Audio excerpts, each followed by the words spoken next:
Good morning, everyone. Good morning. So I don't know about you, but I am full of the gospel. Has this been amazing? I'm beginning yesterday and then this morning, the music, the presentations, everything has just been exactly what I needed. And I know that's why you're here too, because we can't get enough of the grace of God in Christ. So glad you're here. I'm glad I'm here, and I'm glad that we're not done, because we have a whole lot more grace and peace in Christ to talk about.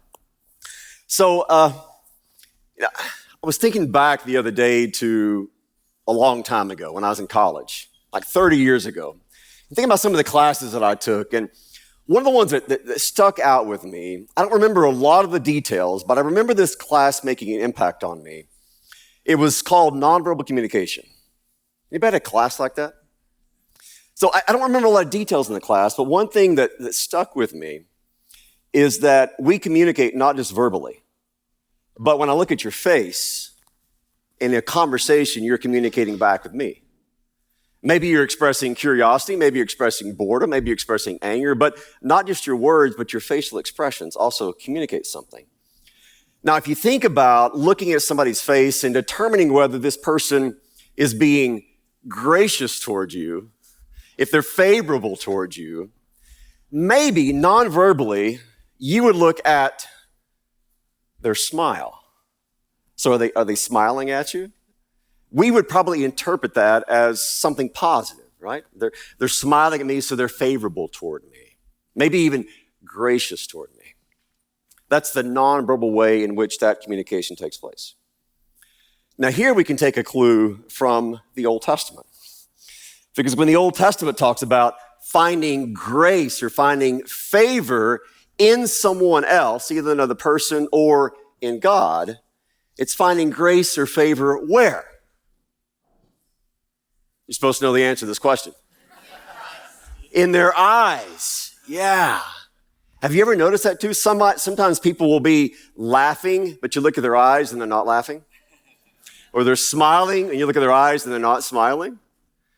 It's the eyes that reveal this, reveal whether there's actually favor and grace coming from them and looking at us. So I want to talk about that phrase that occurs all over the Old Testament. Finding grace, you could also translate that, finding favor in the eyes of God. Now, if you're like me, chances are if you hear that expression, somebody found favor or grace in the eyes of God, maybe the first person that comes to mind is Noah. Yeah. And he did. But I don't want to talk about Noah. I want to talk about somebody else.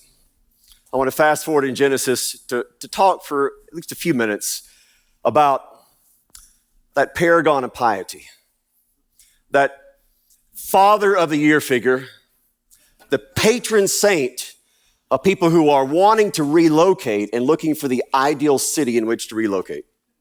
Of course, I'm talking about Lot. Yeah. Just a great dad, one of the best, very pious. And when it came time to move, I mean, he knew location. He's like, where should I go?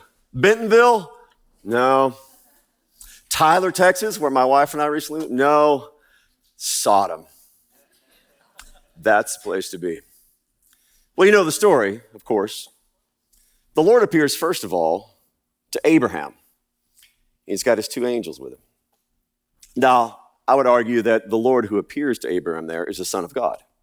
This is him manifesting himself in the flesh, having a meal with Abraham, and then have a conversation with Abraham about what's soon to take place. And they have this back and forth where Abraham is talking about how many righteous men might be in the city. Well, the two men go on down, of course, to Sodom. And that's where I want to pick up the story in Genesis chapter 19, because several times Lot talks about what he's received from these angelic messengers. We're not going to talk about the night before and all the terrible things that happened then, but picking up the next day, the angels say to Lot, to his family, we've got to get out of here. And Lot lingers. And so they basically have to strong arm him and his wife and the daughters out of the city. Now, let me pick up the conversation there. So Lot said to them, after they tell him to flee to the hills, Lot says, "Oh no, my lords. Look, your servant has found favor in your eyes, or grace in your eyes, and you've shown me," how should we translate this? Like you've magnified your love toward me. You've magnified your chesed, that beautiful Hebrew word. You've magnified that toward me.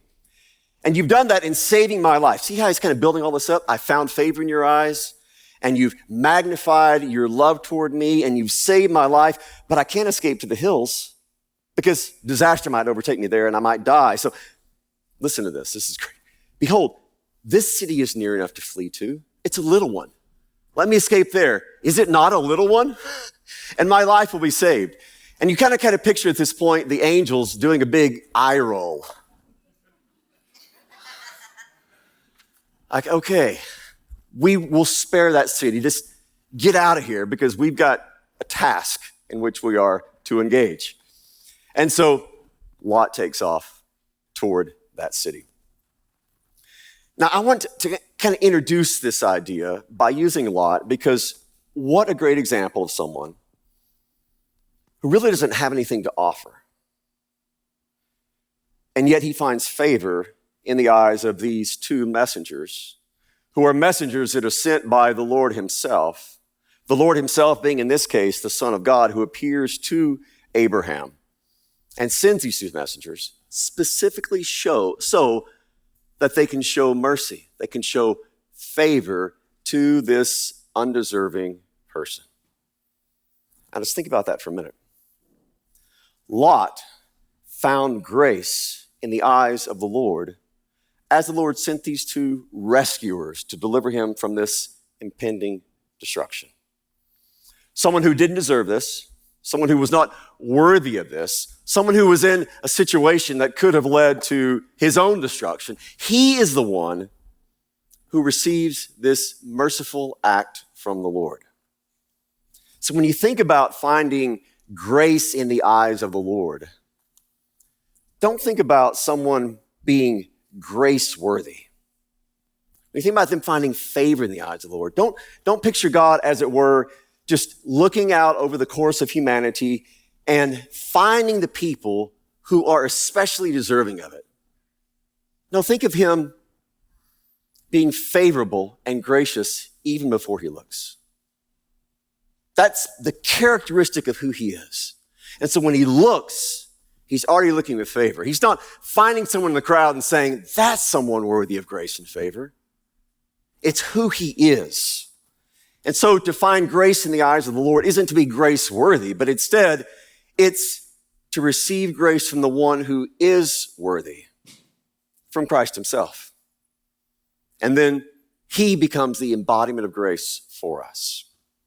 We're going to unpack this a little bit more as we go along, but that's the way to think about finding grace in the eyes of the Lord. And Lot kind of sets the tone for this as you go through the rest of the Old Testament. But I want to skip ahead now. I want to leave Genesis behind, and I want to go to what is one of the most beautiful sections of the Old Testament where you hear about finding grace or favor in the eyes of the Lord. It's the whole, first of all, debacle with the golden calf, and then what follows after that. So you remember this story, of course. Israel is on their honeymoon, basically, with their divine husband. And what's the first thing they do as soon as he turns around? Cheat. Yeah. First commandment stuff, right? Immediately. This is I think this is probably the first recorded incident in world history of a microwavable deity. Do you remember the story? So as Aaron explains it to Moses later, he's like, brother, I don't know what happened, but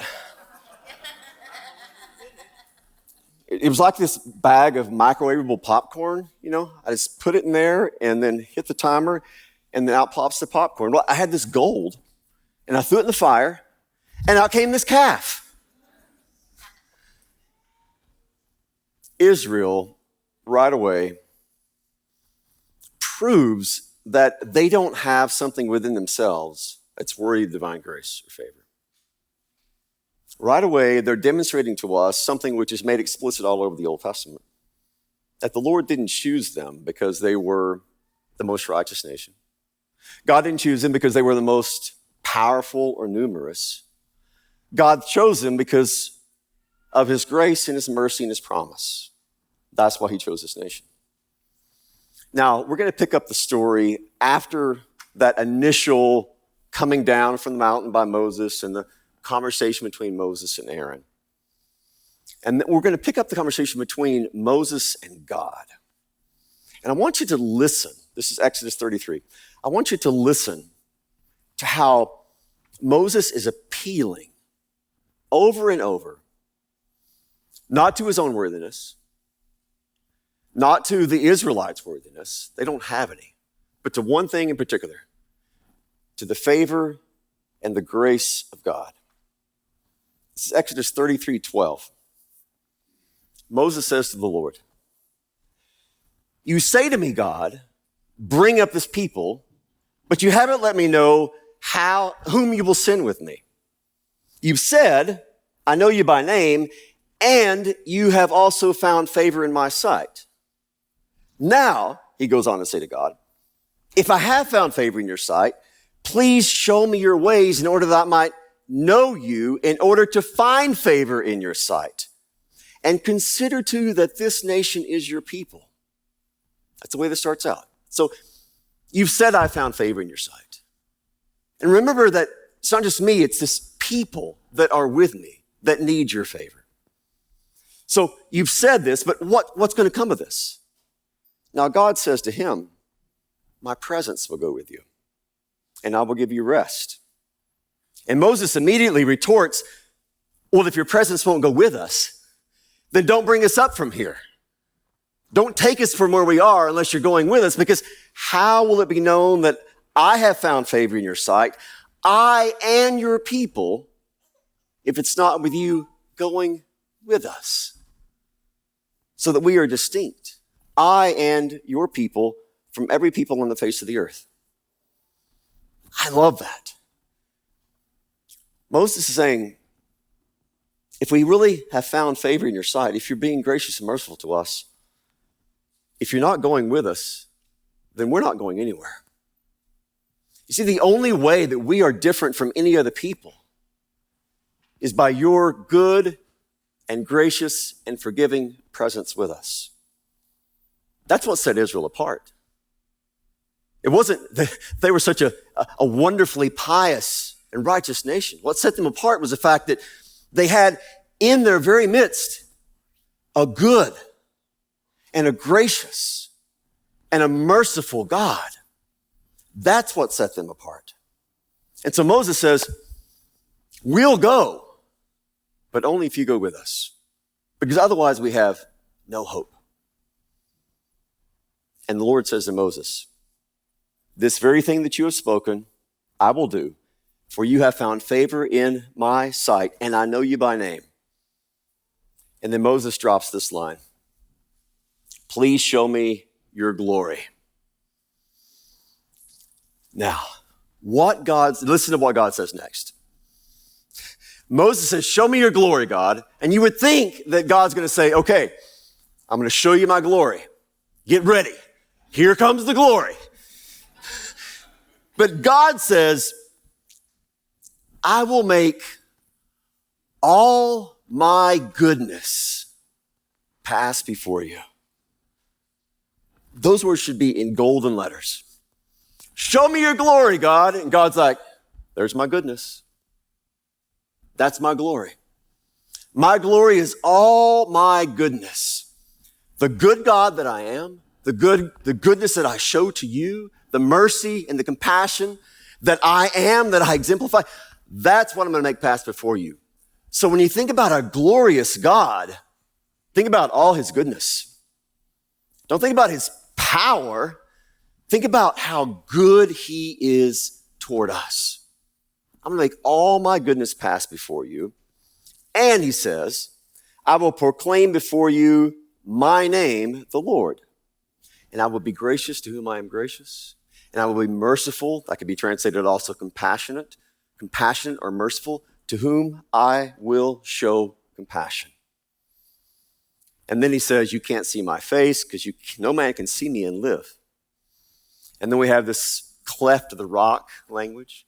There's a rock over here. I want you to stand there, and I'm going to pass by you, and I'm going to put the palm of my hand over you so that you won't see my face, but you are going to see my backside. You see God's butt, right? That's all he's going to see.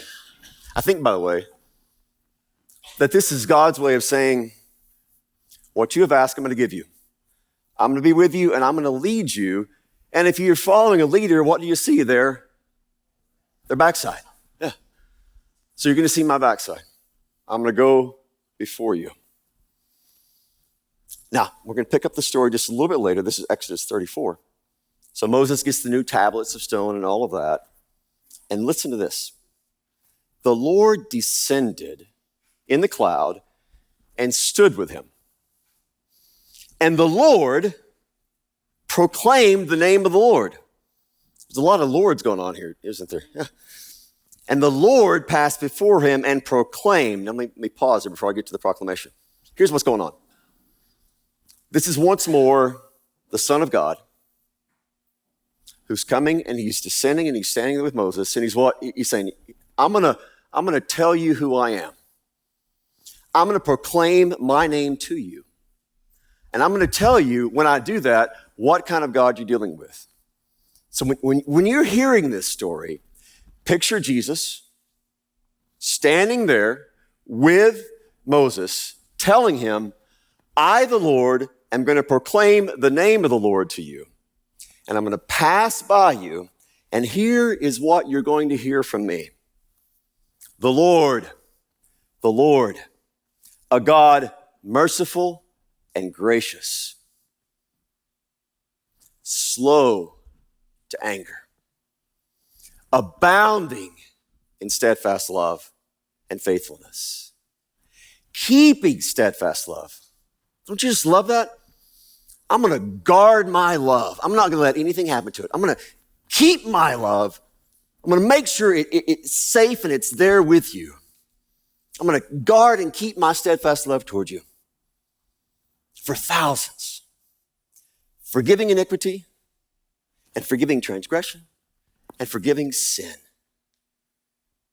And then he goes on, but who will by no means clear the guilty, visiting the iniquity of the fathers on the children to the third and fourth generation. Turns out we have a law and gospel kind of God.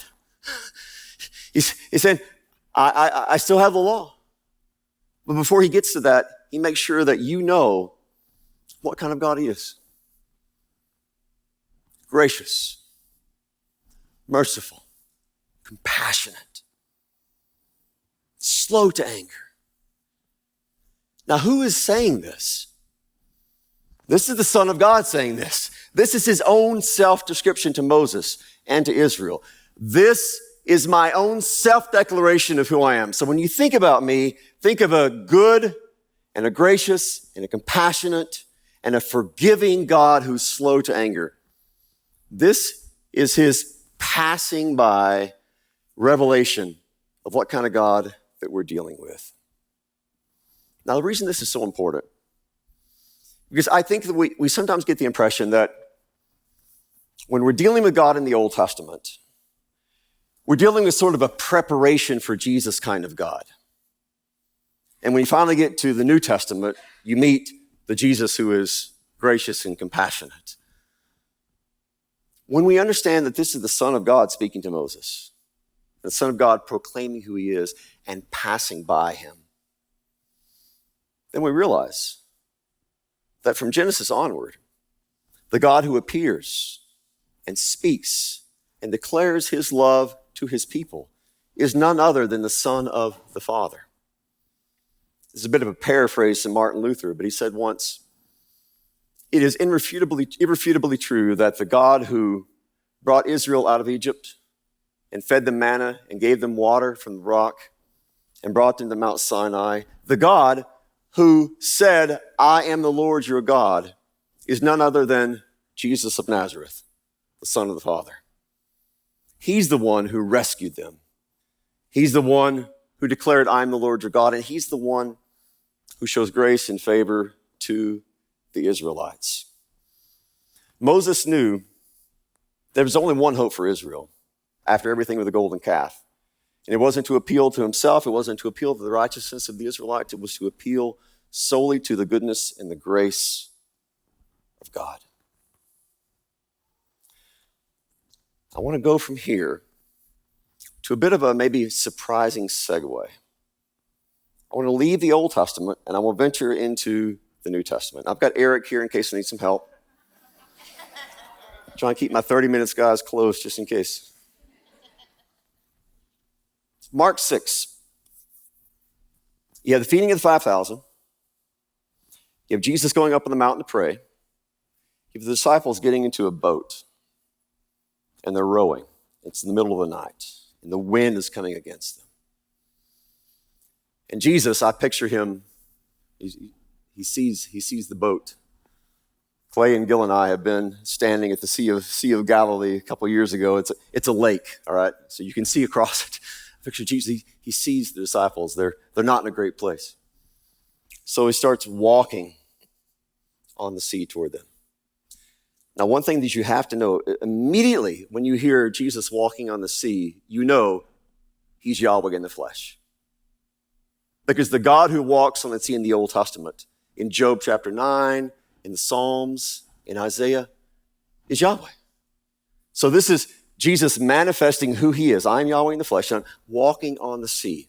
But here we get to this fantastic part. So Mark adds this. So it's evening, boat's on the sea, it's the fourth watch of the night. He comes to them walking on the sea, and we have what seems almost to be a throwaway line. He meant to pass them by. He meant to pass them by. Now here's where we have to do some Greek, not Hebrew, Greek. So the verb that's used there is paraekomai. And if you go back to the Greek translation of the Old Testament, multiple times when you have a theophany happening, a God appearance happening, when the Lord passes by, as he does in Exodus 33 and 34, as he does in other places too, that's the verb that's used. The Lord paraekomais. He passes by in this revelation of who he is. That's a verb used at Mount Sinai when Moses saw this good glory of God passing by. And so what's happening here is you have once more God about to pass by. And this is the part where it gets very fascinating because they're scared, right? They saw him, they're terrified. Immediately spoke to them and he said this, "Take heart. Ego eimi. I am. Do not be afraid." Now put that side by side with what happens in Exodus. Here you have the same God who passed by Moses, proclaiming who he is. Now, in his incarnation, sharing our human nature. He's coming to his people in an Exodus kind of situation. You have the feeding of the 5,000. You have the crossing of the Red Sea, the crossing of the Sea of Galilee. And he makes as if to pass them by, but he doesn't. He's not just there to pass by. He's there to get in the boat with them and to identify himself as the great I am and to say, take courage. Don't be afraid. Now, Moses had said, we're not going anywhere unless you go with us. That's the only way we're moving forward. This same God now gets into the boat with his disciples in the midst of their fear, in the midst of their confusion, in the midst of their struggle, in the midst of their terror. And he says, I'm here. I'm the God who has come down and become one of you in order that you might receive in me and know in me and believe in me as the one who is grace and favor incarnate. And then he takes them across to the other side. It doesn't matter if you're reading Genesis or if you're reading Mark, if you're reading anywhere else. It doesn't matter if you're reading your own life. And you're like, so what kind of God am I dealing with? What does God think of me? Well, there's no question. There's no mean God hiding behind Jesus, waiting to damn you. What you see in Jesus is who God is and the God that you get. The God who is good, the God who looks upon you with favor, the God who comes to you wherever you're at, whether you're in terror or whether you're in peace, whether it's the best year of your life you've ever had, or whether it's the hardest year you've ever had. And he says, I am gracious, compassionate. I am slow to anger. I'm abounding in loving kindness for you. And I'm not going anywhere. I'm not going to send you forth without being with you. I'm going to be right where you're at. Because God desires nothing more than to be where his people are. Whether that's at Sinai, or whether that's in a boat, or whether that's here with us today. Back to Exodus, the very end, as that story comes to an end, you have that great story of Moses coming down from the mountain. Remember how his face was glowing? He had to put a veil after he spoke with the Israelites. We'll jump from that to the transfiguration. And you don't have Jesus glowing because he's been in the presence of God. You have him glowing as if he swallowed the sun. This is his divine nature shining forth from who he is. The reason the face of Moses glowed is because he stood in the presence of Jesus. This was a moon reflection, right? Coming from the sun himself.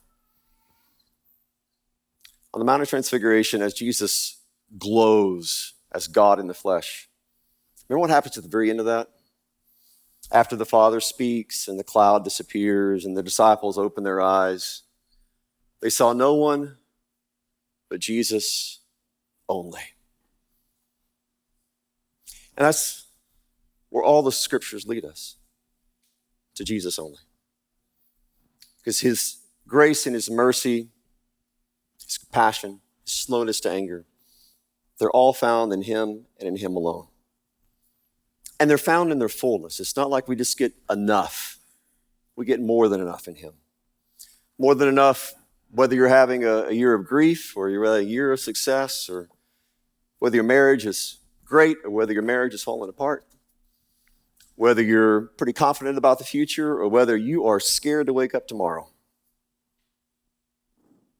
The God who became incarnate in Jesus Christ, who is grace and mercy in the flesh, says to each of you, I am with you. I'm with you to sustain you. I'm with you to forgive you. I'm with you to be your light in the midst of darkness. I'm going to be your hope when you feel like you're just being eaten alive by grief. Because I not only love you, I like you. And I desire nothing more than to be in your life so that when you need grace and favor, you don't just kind of look out there, as Dan said, in the ether. You look to Jesus, and you're seeing grace in flesh and blood. The grace that says to you every single time, I am God for you, and you are my people, and nothing and no one will ever change that. Thanks be to God for that indescribable gift. Amen.